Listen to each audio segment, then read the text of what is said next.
Inspector Theater. Can I come in? Come on in, Mr. Fire. The door's open for you. You always make me feel so warm and welcome.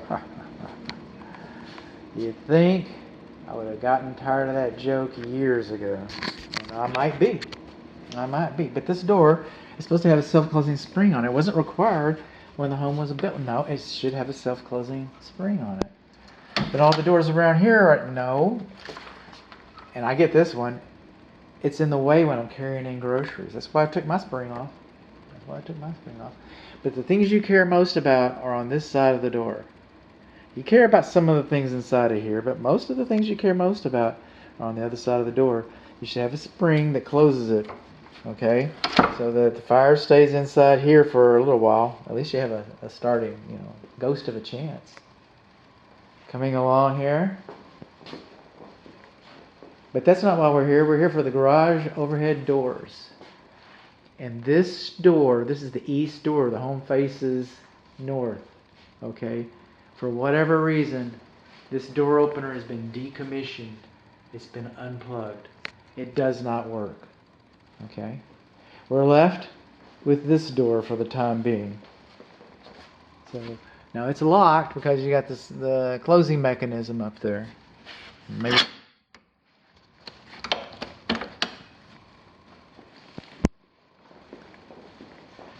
So if the original door that we're talking about, if the east door we're talking about had been operable, okay, then this switch would have been, well, it's still not high enough, is it?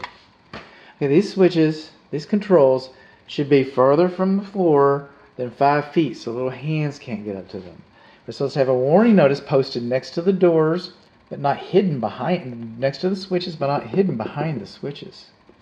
And then the staples, they're supposed to be insulated staples. So it comes on across here, Then our doors, they're supposed to have handles. Let's see if we got handles. Let's see what we got. Do a little door inventory. Yeah, we can. We can do that. A handle inside the door, that's a good thing. Have our optic sensors, that's a good thing. Our optic sensors are supposed to be a minimum, but no farther from the floor than 6 inches. Our optic sensors are too high. We're supposed to have spring tension notices on the corners, the first corners of both doors. We do not have spring tension notices. Our manual door lock is supposed to be decommissioned so you can't lock the door. Forget about it. Go push the button on the door that works, and then it yanks the door all around. We're supposed to have danger warning, do not attempt to repair or replace springs. Okay, this sticker should be on each corner of the door. And then this sticker over here, this is all encompassing. It's not only talking about the spring tension and the quick connect, but it's also got the warning notice, like that one over there. So this door has a warning notice. This door does not have a warning notice. All right, so let's just try this. On the one door that we can. Open sesame. Our courtesy lights are working.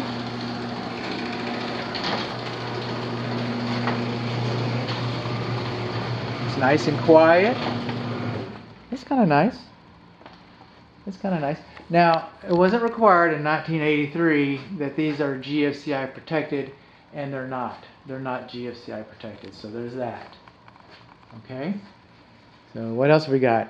The only thing we're left now, we can't do it with a door that's inoperable. It was unplugged for a reason. Okay? The door is inoperable.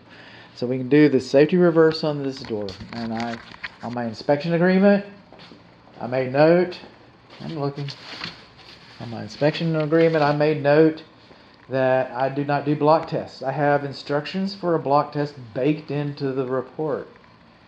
Okay, I made a business decision to do no harm. I'm going to check the optic sensor.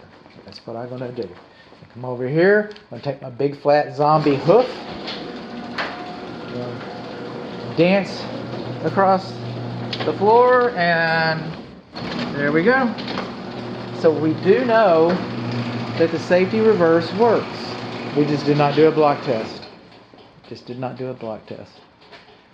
What else? That's it.